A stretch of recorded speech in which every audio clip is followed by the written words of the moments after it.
It doesn't have anything to do with their business. You have to figure out if you can help the person first. You have to understand their business and how you could potentially make an impact, and then you can sell. You're exactly right.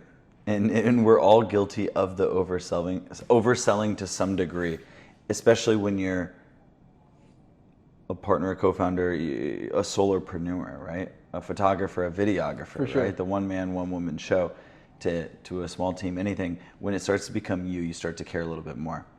I think for me too, like it was because we were in such a growth phase that I was like, man, we need to get any customer we can, right? So when you get that like anxiety where you're like, oh my God, like we have to get more, more, Yeah. instead of realizing like, how can we get quality, right? Because like we said, everybody's trying to do the cheapest. Everybody's trying to cut everybody and go underneath the next guy, right? So how do you be different on that? Well, you approach it differently. You figure out how you can actually make an impact. Exactly. And it's not necessarily price. Like most good customers that we have are not price driven. They're service driven. And we figured out like the biggest thing too is like you have to realize like your business has 3 customers, right? And this is such a valuable lesson.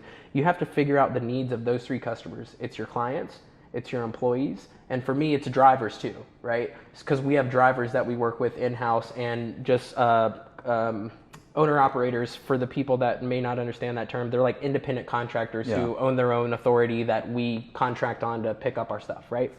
So we have them, we have our employees, and we have our customers. We have to figure out the needs of those 3 people and figure out a way to reverse engineer and create satisfaction. We're not selling a service, we're selling satisfaction. Solving a problem. Yeah. And living a better experience. Exactly. I want to flip it because we immediately got into the black hole or the abyss that we talk about when you get into an interview and it's like, I have no context of how long we've been going. I want you, because I know you put some time on the flight here, to have some ideas and you put it in your phone. Yeah, and before I forget, I just want you to bring up one topic because you and me, it's funny that we share the same name because I think you're the first Connor ever on the show. There's not that many Connors, right? I actually don't personally know any besides you. Really? I mean, I know people that have the name, but... Yeah. It's going to be wild. What is the YouTube? Okay, so one thing that's huge, I really want to bring this up. This is a point that I have to make, and it involves men and our emotions. And I think this is huge because, at least for me, growing up, I was always kind of told that, you know, I was never directly told, like, your emotions don't matter, right? Because, like, my parents never really had that terminology, but it was always suck it up or rub some dirt on it or move on, and that carries on into your adult life, and that's one of the ways that you develop unresolved trauma, right? Because you never deal with it. You just move on and you push it down. You don't realize how much it actually does matter. And then even as a kid, like some of us, at least for me, like if I cried in my house, like I was a bitch. Like you can't cry. Like that's not what a man does, right? Yeah. And I took that into my adult life, trying to be on this huge like macho man and like not realizing like, wow, what a coward, you know, and not realizing like those things are super important and you have to be able to learn how to feel them, right? So the emotions matter for the business, for the body, for the family, for fulfillment, for everything. Negative emotional patterns are indicative of unresolved trauma. And that requires deep work where you have to go within. You have to go to counseling. If you want to join a support group or you want to do coaching, like you said, there's all kind of ways where you can help figure out, you know, go through this period of self-discovery, because I think it has a lot to do with the self-discovery. So you can't ignore... And just really quick on that point, because I think that could resonate with so many people. And I don't want to just go over it too quickly without forgetting. Sure. As like, because you're exactly right, there are those solutions. And I think there are books out there and resources you can look into. I mean, even looking into like YouTube channels, right? And I'm blanking on some of the names. I'll put them inside of the YouTube description on some of the YouTube channels that have helped me a ton, that have kind of like enlightened me, right? They've given experiences that have happened and then like learning lessons within, because early on, I would have been turned off by some of the conversations, to tell you the truth. Sure. Again, but I grew up in wherever where it wasn't common to even talk about these things.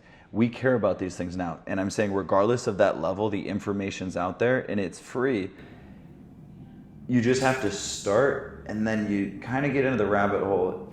And it seems like pretty much anyone that values self-development and starts to feel fulfillment and like, damn, I feel happy, I feel good, I feel like I'm creating my future. I'm getting more in control of my life. But it's bringing me closer to what I want and how I want to give back. It is, man. So I that was my quick pause, but just to give like context. No, I mean, that's huge.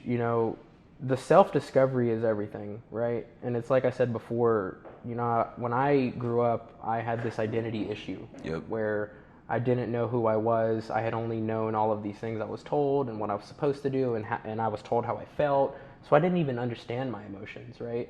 And when I became an adult and I started going through all of this shit in my life with the drug addiction and everything, I was just pushing everything down that I couldn't deal with, and I didn't know how, right? And I think the biggest thing is a lot of people don't understand, like, there's ways out there that can help you learn how to discover yourself. And there's a big misconception about counseling and therapy, and I still go every single week. I've been going for years now. The misconception is that you're going to go into a room, somebody's going to sit in front of you and tell you about you. They're going to tell you and label you as some type of disorder, and they're going to tell you how to fix your life. It doesn't work like that. You sit in the room, you go through this period where, and I'll use this analogy. So it's like a kid and a parent putting a puzzle together, right? The kid has all the wrong pieces to the puzzle. He doesn't realize that they're the wrong pieces, but he's still trying to put those pieces together, right? Mm-hmm. The parent comes over and identifies to the child, hey, you may have the wrong pieces here. And then the child starts to think to themselves, shit, what if I have the wrong pieces and I've been trying to put square pegs in round holes this whole time? And then it ignites this fire inside where you learn and you try to figure out, okay, well, maybe I need to find the right pieces. And the therapist just helps you walk to the right pieces and discover them on your own and gives you a safe environment to do that. He doesn't tell you how to fix your life. It's not magic. You have to go with an open mind and a willingness to work on yourself. To be coachable. Yeah, to be coachable. That's the biggest thing, man. Like, I have a lot of employees that are extremely coachable and they're extremely successful because of it. And like, I try to pride myself on being somebody who knows very little, honestly. Like, I tell my employees all the time, I'm like, hey guys, just so you guys know, most of the time I have no idea what the fuck I'm doing. Like, I'm literally just winging this shit and figuring it out every single day, and we're all in this together. And I think that's huge because a lot of people in a position like mine, or like bosses or CEOs or whatever, they come across as arrogant, like they know everything, and like, who wants to work for a guy like that, right? I would rather be the guy who prides himself on always wanting to learn and knowing less than everyone else, because then all the other people will want to follow suit. And it empowers everyone. Absolutely, and when adversity hits. And this goes to our earlier point. I think it is so big. I know it is so important for leaders,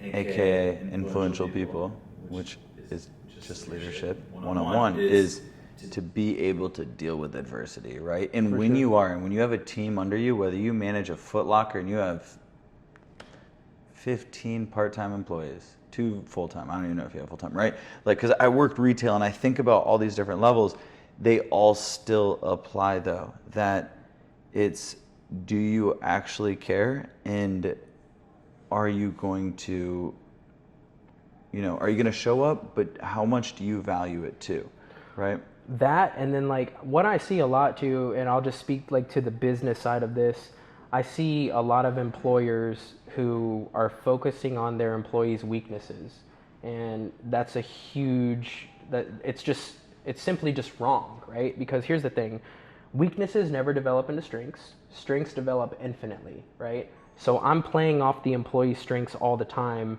and not worrying about their weaknesses, right? Because their weaknesses... It's good to be aware, in my opinion. It's good to be aware. I know what they are, and that's how I position them in the right spot of the company, right? But I'm a big believer in like, hey, right person, wrong spot, right? There's like 5 different 100%. People in the last 30 days that I've moved into different spots at the company, and they're succeeding tremendously just because they were in the wrong spot before, but they were the right person. Can you just...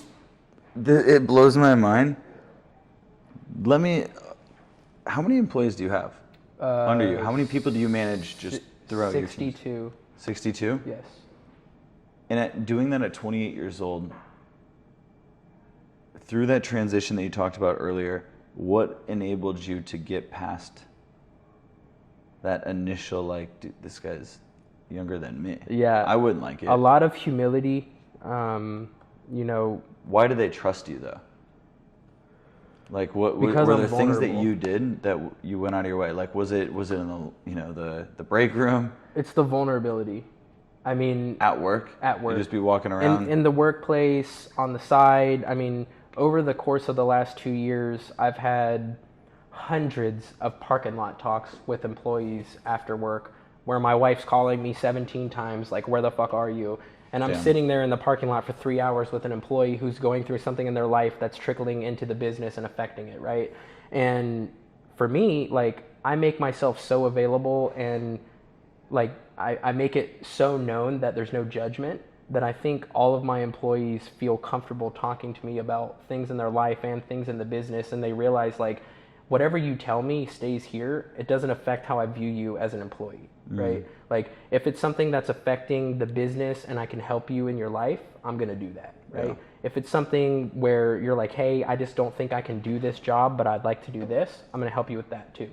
And I think for me, being a leader, the vulnerability side is something that I don't see a lot. You know, I see a lot of leaders who put on this persona of, like, they know everything that they should know, and, like, they're the be all end all of motivating their people and stuff like that. And, like, me, I just pride myself on figuring it out. Like, I'm not the type of person that knows everything. I tell everybody every single day, like, hey guys, I'm figuring this out the same as you are, you know. And I think a lot of people respect that because I'm right there with them, you know. And I think there's a lot of leaders out there that sit up here when everyone else should sit up here and they should sit down here. Absolutely. It's the hunger. It's do you want to be that better version of yourself, because it's going to make your community better. It's going to make your family happier. It's going to allow you to live a happier life. If you want to be a little selfish, like, I have learned to be aware of, like, that filter, right? I still have healthy, selfish beliefs, and those might be health focused. Sure. Connor, tonight, you don't need, you know, you're going to run on 4.5 hours of sleep today. Hell yeah. Because you decided to do this last Of course. night. And whether it was recording content or, like, meeting up with a friend that you haven't seen in a while, I'm going to still live. This can't affect tomorrow. Connor, this was you. You were in control, right? 100%. And there was a point that I wanted to make in there, because you're not only showing them, and there's this family kind of vibe and environment people talk about, but why does that work, right? Because business school, at least where I went, they strongly encourage you not to get into family business, which I agree with. There's a lot of ways. stuff that so I didn't go to school, I didn't go to college or anything, but there's a lot of stuff that I've learned from people that have, that talk about things like that they're like, hey, you know, like, you shouldn't hire family or friends or, like, any of this stuff. And in my opinion, you can do all that so long as realistic and upfront expectations are set. Amen. So, yeah. so my one of my customer operations managers is 22 years old. She is just like a freaking beast. Like, I've never met a woman at that age that has her shit together like she does. And she crushes it. The whole office respects her. People that are 65 look up to her. Like, it's unreal. But why? Because she's humble, because she's helpful, because she leads by example. She's coachable. And she's coachable. I'm sure she is. 100%. Yep. And you know what? Funny enough, so we were just in a leadership meeting last week, and we needed a new hire for one of the departments in the company. And she said to me, hey, look, you know, I don't want to bring this up. I'm not the type of person to do this, but I know how much we need the help right now. So would you be open to interviewing my husband? My first question to her was, how are you going to feel if I have to fire him? And she said, we're our own people. We have nothing to do with each other. If he comes in and fucks up and gets fired, it's on him. And I said, wow, that is the type of person that can run a business. Because when you set those expectations up front, there's no disappointment because both parties know what's expected. I think where people screw up is they hire family or they hire friends, and then they start to sweep things under the rug because it's uncomfortable, right? It's uncomfortable to have those conversations with family and friends. And when you're in a family business or you're working with friends, it requires full transparency and honesty amongst all parties. And if you can't do that, somebody's gonna fuck up. That's why I don't traditionally, ideally want to work with with friends, unless I'm just certain. But I know that we both have the maturity, emotional intelligence to just have that conversation, right? It's not a one way, because sometimes it can be, right? When I learned this through experience, I've hired friends in the past that I had to fire, and we're not friends anymore because I didn't set the expectation up front. That's okay. I'm so glad we're saying this because we had to learn. Oh, 100%. Like it's happened to all me, of this shit that we're talking about, though, I love that you glaze over it because at the same time, the reality is I know we've both failed in those areas. Oh, yeah. And while we're learning. So I have a good relationship with a buddy of mine who used to work for us, and he got fired, and it had a lot to do with him just not being a good fit for that job, right? Like, it was something that he was forcing because he didn't really know what he wanted to do yet in life, and he was unhappy sitting at a desk all day. He's a big fitness guy, loves to be outside, and like the whole time I knew he wanted to go into that industry and do something like that, right? I just think that he was still building up the courage to be able to do that, right? So when he got fired, it kind of like jump-started him into that direction. And now he's so happy, dude. He loves his life. Me and him are on great terms. We just hung out at a Jags game last week, and there was like a 6-month period where we weren't friends. Right? Damn. Because both of us could have handled the situation differently. He could have got fired differently. He could have also handled it differently with me, right? But once we were both able to sit down and be like, look, man, like we're not going to let something like this ruin a friendship. And like we both grew from it and we both could have handled it differently. Let's just move forward. Yeah. And now we're boys. You know, it has a lot to do with like having the maturity level of being able to be accountable. Bro, what that tells me, and I don't even know this individual. What's his name? KJ. KJ is not only a mature male, he, without knowing him, I have a good feeling he leans towards the alpha state. 100%. Simply because I've learned this in the last year, and that it becomes more of a trait of growth and hunger to be better and hunger to be uncomfortable because we know we'll be better and we can help everyone like this conversation started, but we have to be uncomfortable. Now, let me shift it. And I heard something from a coach out of Michigan that kind of left me shook. Like I love simplicity in stories, right? Mm-hmm. That have that deeper meaning that you get to think about for a while. And for this one, he explained the difference between a good leader and a kind leader, or a nice leader and a kind leader. And simply put, he explained how, I don't know if it was him or someone that explained this story to him, his coach. And he was getting ready. He had just gone out of college. He was 1.5 years into this new job, right? And this is, like his dream. I'm going to climb the ladder, just like you and me if we went corporate. Sure. And anyway, 1.5 years in, he finally gets that big break. And the managers allow him to come in and present in front of him. It's his first round table meeting to present, right? And I'm gonna guess he's 25, 26, right? And from my experience and when I work retail long enough and seeing all my friends around that age, even today, a lot of them don't know how to fit dress clothes. I'm still figuring it out too, right? So like I imagine what he's walking into, and he explains. He starts the story. He goes, yeah, I'm excited. I've been prepping for it, and I just haven't had this opportunity yet. I know this is my break. If I do well, this gets me to my next level. And, I kind of peek around the corner. I see, the 7-8 managers in the room. There's the glass window and then my screen that I'm going to be presenting on. And he's like, well, I don't have to go in for a few minutes. And he goes into the restroom, like a door or two down. And he looks in the mirror and he's kind of talking to himself, doing some power posing stuff.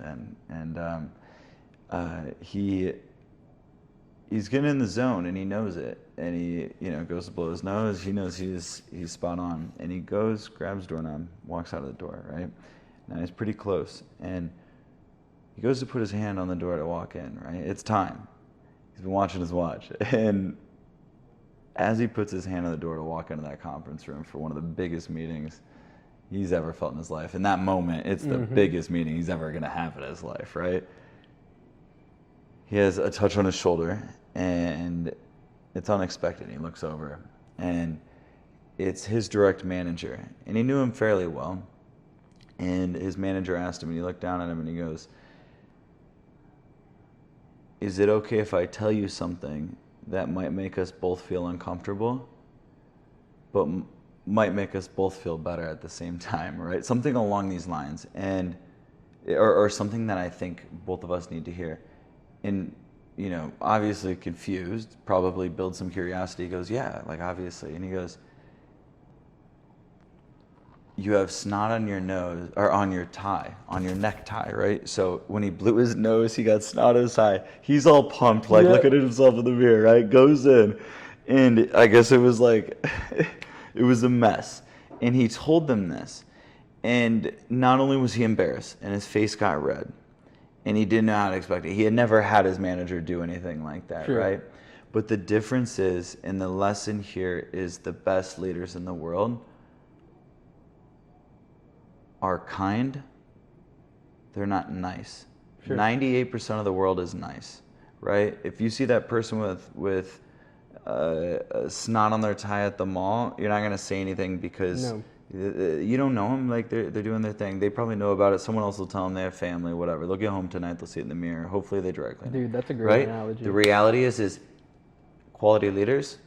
I'm willing to get uncomfortable with you to get a better, you know, to help each other, right? This isn't just about you. This isn't just about me, but collectively. Well, like, yeah, and that even goes to like, so I pride us on focusing on the development of the individual over job satisfaction. And it's kind of, what does that look like? It's kind of the same thing as the difference of kind and nice, right? So like job satisfaction is, I'm going to put a billiards table and a ping pong and like hot lunch and like, cool, now you're satisfied. I feel like that's the cool culture. 100%, right? And a lot of companies are doing this now, like, which it's not a bad thing. No, absolutely But not. what comes along with that, right? Like, are you actually developing the people, or are you just satisfying their need, right? So like for me, I'm focusing on the person developing within and in the business, right? Oh, I love what you just said. Yes. Yeah, as a person and in the business, right? Absolutely. Because like if they only develop in the business, they're only going to help me, right? And they're only going to help the company. And they're temporary. But if they develop as a person and they become leaders, what they're going to do is they're going to make an impact on their community. They're going to make an impact on families. They're going to be happier because now they're going to be happier, right? And that benefits the business so much more. And I think people don't realize it because it's harder. It's harder to do more work and create that personal development within employees than it is to just put a bunch of shit on the wall and satisfy them. Brother, I am mind blown because one of our strengths as a company is company culture. And I've always read about it, right? In business school, they talked about it all the time. And you always do when you hear it, but no one ever really gives you like a roadmap or a blueprint, right? The reality is for us, and I'm sure like things are going to change, and I understand how the world works, that there's seasons, there's good and bad, and there's learning lessons. Now, for us to hear that from every person that's ever been on the team, you know, it's got to be at least 75 people, like from start to finish in the last 5-6 years, right? Whether it was contracted, anything. Almost always a part of that job was, whether it was myself or someone else on the leadership team, was to hop on a call with them. It's kind of like the exit, but just get an understanding, right? In that state, if done and communicated correctly, you can learn a lot, right? Again, I think goes like the fellow mature individual, male or female, that can take critical feedback from another person that's not, you're trying to hurt me, that I know you're coming from a place of, I want you to be better. Hell right? yeah. I want you to be better, and I want you to hold me accountable like this, right? And they actually talk about this in a book, that if we were to have a little scale, right? Like, you know, the Instagram poll things where you can like the scale thing. If we were going to have that, and it was based on how much of a leader you were, it's solely based on levels of influence. I didn't know this. Again, what did I say earlier? I love simplicity. I think John Maxwell does it well. I think Wayne Dwyer does it well. Like, there's certain people that have figured it out as communicators that don't have to say the fancy words, right? Sure. Because I used to think I had to say that. Yeah. And it really is, how well did they perceive it, receive it, and then hopefully take action. And you had just shared, it's their growth that is the importance. What happens if someone joins the team and they go, in the first month, because this happened to us recently, right? And I have a good feeling on that, and maybe not, surprised me. You hire them and they're a good fit. You go through the process, right? And for whatever reason, they still talk to you before they join the team, and maybe they still do. I actually personally sit in on all the interviews. Okay, that's my, yeah, all of us do that too for the most part, depending on what side of the company. And what happens a month in when they go, I took this to learn a lot because I really want to start my own app and like focus This has on happened. This has happened. All right, good. Yes. So 100%. Like, and here's the thing, dude. If you're pissed about that, you're insecure. If you're pissed about that, you're coming from scarcity. You're living confident. In scarcity personally and professionally. Yeah, because and there's a lot of people that have this scarcity mindset. Then they think that there's this finite amount of shit out there that you can get, right? And it's not, right? Shit meaning everything. Everything that you think you value. 100%. Yeah, it could Watches, be money. cars, money. It could Everyone be has more. Freedom. It could be time. It could be lifestyle. Whatever, right? A lot of people go into it and think that that's like the be all end all, right? I'm trying to remember where I was going with that. I lost my train of thought. Be all end all. Getting into the action. Diving in. I'm going deep in on my head. I want to be. We were talking about something with freaking Stevens personal Curtis development, Chapman. bro. Golly. We were talking about personal development within people. Okay, so people that leave the company, right? If they want to go start their own thing, right? So I actually had a guy who came in. He was a great employee, great broker. Like, dude came in and learned the business quicker than most people ever do, was more effective than 90% of individuals. And within about 6 months, he pulled me aside and had a conversation with me and was like, hey man, I really like this stuff and I really want to be free in my life. And I've realized that the longer I work for someone, the less time I'm going to have for myself. And I want to go start my own company. And I was like, fuck yeah, dude, that's awesome. Because first of all, like, I know how good we are. And I'm not worried about you taking anything from us because frankly, it's infinitely developing out there anyways. And there's more than enough for everyone. Yep.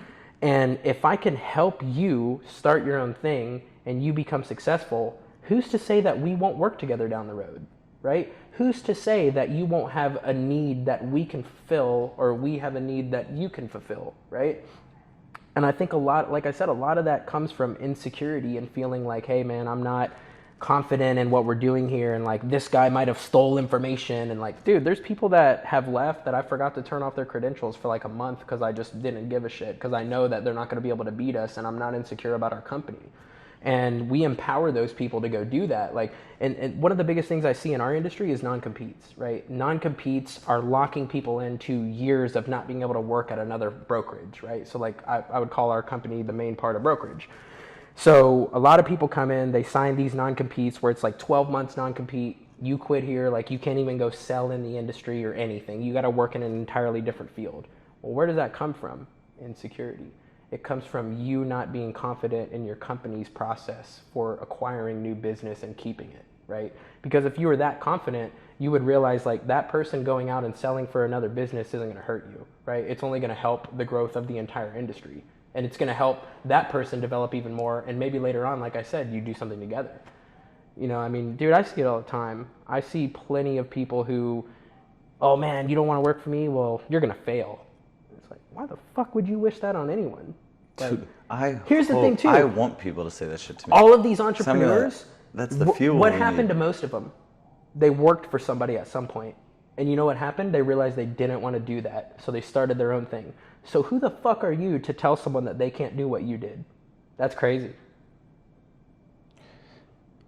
Underdog lifestyle, man. 100%. Always want to be. That's the place I want to be. Work harder. Straight up, dude. Hopefully work smarter than I did yesterday. But knowing I look at friends and yeah, they work smarter and I have friends that work harder. But I have to remind myself, I also know there's a decent amount of people that are like, damn, like your baseline's here. We're chasing something more because we know we can give more. And if we become a better individual, we can influence better, right? The action that we take in the way that we lead, in the way that we handle adversity for our teams is the exact reflection of how they're going to show up on a discovery call, let alone a follow-up, a demo, like anything in between. How do you bring a new client in, let alone a new team member, and how do they understand and instill that the culture that we believe in you and we support you in whatever you do. And you know what? If it is the direction that you ascend and you grow to the point that you get an opportunity that makes you so happy and it's outside of us, God damn it, we are going to be supporting you. We're going to throw you a party. Like, we're still going to be happy for you. And guess what? It all comes back for me. a book that really set this home, because when it didn't make sense, and it didn't make sense for a long time because I didn't put thought into it. I didn't know this is a view and a lens that people could believe and see this in. But the book was called The Go-Giver by Bob Berg. And we'll have him on the podcast soon. But this guy, this was the first book I ever cried to reading. And I was sitting in my college office and I thought it was solely business. And I'm reading, I'm like, whoa, this is different. There's a narrative. And it just hit home in so much of my, like, at the time, current relationship. And like, I was so selfish in ways, and learning like, whoa, wait, Conor, like, dude, yeah, you're might be onto something, but dude, this isn't sustainable. Like, you're doing it, you're way too selfish. And it wasn't only a wake up call for that, but I think what it really did is it leaned towards the abundant mindset that to me we need to see. And I mention this all the time in our internal, like, Uptown creation meetings and team members. And if I was to rephrase what I mean by abundant mindset, because that probably wouldn't have made sense to me a couple of years ago. I mean, there is more than enough of everything in the world. Yes. Right? If you got through and just went through the worst relationship and worst breakup, worst divorce of your life, I promise you, to save you all of the books and all of the teachings, all of the readings, for whatever reason my weird ass has been obsessed with, I watch them, and I'm telling you in the condensed Cliff Notes version, there is always something better for you. And the second we can have that faith, whether we base it in religion, which I know we both have ties to, and that was the way I was raised, and I went away from it. Spirit and religion has come back into my life. It's a faith of knowing there's something higher power. It could be a higher power spirit. It could be a Buddha. It could be any God. It's knowing that they're on our side and it wants us to win. And like you had said, if we're taking action, my belief is that we're showing the world, and we're taking action aligned with values, right? So if we're saying we want a better world, we want a more sustainable world, we want a cleaner world, we want to clean the oceans, right? God damn it, our actions better be aligned, right? 100%. Our financial actions better be aligned, right? And how do or we just implement? action in general, dude. Like, you just have to be able to take it. Most people don't. They sit at home. And I'm Yeah. telling you one thing, inaction breeds doubt and it breeds fear. And you're never going to be able to grow when you're sitting at home wondering how you're going to fail. You have to go fail. You have to get out there and take action. For sure. And you're not going to know what the fuck you're doing. Nobody does. You're not going to know it bro. so often. Like, it still happens today all the time. When you were Like, 15 and you first got in a car to get your learner's permit, did you know how to drive? Did you know all the rules of the road immediately? no. Right? You figured it out as you not. went. No. That's what everyone's doing. Yeah. And as long as everybody can realize, like, hey, we're all in different stages here, and we're all figuring this shit out together, and there's no judgment there, then you can realize, like, hey, we're all here collectively working towards a common goal or an outcome here. Or the outcomes that we're looking for look similar, and how can we help each other get there? And it's a collaborative effort. And like, here's what I see a lot is there's a lot of entrepreneurs that are like, whatever it takes. And it's like, I'm not a big believer in that, dude, because, like, if You're whatever, giving up. huh? Yeah, I don't want to interrupt. I like where you're going. Because Go for it. whatever it takes, I'm not going to do anything that's going to hurt another person. I'm not going to sacrifice my integrity or my morals for profit. I just won't do it. And I think that's what makes me a little different from some of these entrepreneurs that I see out there. Like, I want everyone to win, dude. I want the person that left the company to start their own business to win. I want my competition to win because they're not a threat to me, because I know I'm doing better than them. The pie's too big. Yeah, exactly. It's always too big. 100%. It's always too big. And when you view your competitors as, guess what? If I'm being honest and I look myself in the mirror, and this took me some time to do, but, like, being realistic, they might be bigger and they might be better in some way, but guess what? In reality, they do something better than we do. And I can almost guarantee you that we do a couple things better than they do too. Sure. Right? So if we can come together in some form of that, and that's one thing I really love about the digital marketing community on a global scale. I have friends that I've known for decades, whether I've met them in person or not. We've been on Zoom calls after Zoom calls. We've sent so many clients and opportunities and investment opportunities like each other's way. We're like that friend, but it's so much of a collaborative, because guess what? If we come together and you're a direct competitor, we're number 1 and 2 in the North American market, right? To most people, that's cutthroat, and it should be, right? Like, competition's not bad. Like, I see the value in it, right? It's not bad. We're not going to say that. But the beauty is we come together and we go, hey, you're good at this. We're pretty good at this. what if we figure out a way to literally provide our clients more value, right? Yeah. Like literally, how do we put more money in their pockets and save them more time each day, or make their life just a little bit better? For sure. Right? We know at the end of the day, that's really all we're doing, regardless of company. Like we're saving them time or making their life better, Yep, right? I agree. And that can be in a lot of forms.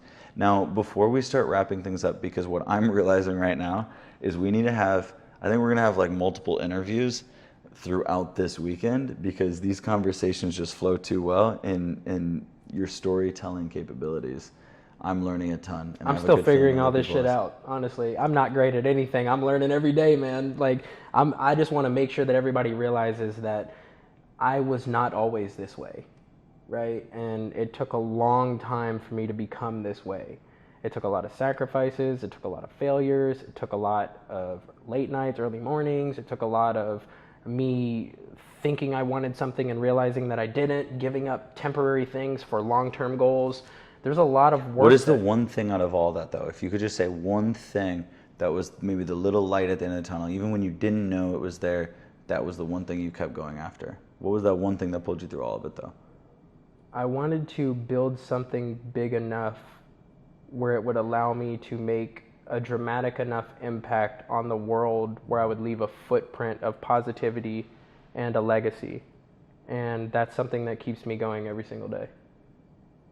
Amen. And for anyone, Conor, that didn't have you on the radar until today, and make sure you follow him on Instagram, all the socials. I know there's a ton of incredible content coming. Where is the best place for them to find you, ArdentX? Whether you guys have like employment opportunities down the road, what are the best places for them to connect with you and your team? Yeah, so two things. We actually will have a ton of employment opportunities within the next 12 months. So we're moving into a new facility. Right now we have 62 employees. With the new facility, we'll be able to fit over 90. So I have the ability to hire immediately at that facility. Our website is www.ardentx.co. And then all of my social media tags are just real Conor Miller. REAL. REAL, Conor, CONNOR MILLER. Beautiful.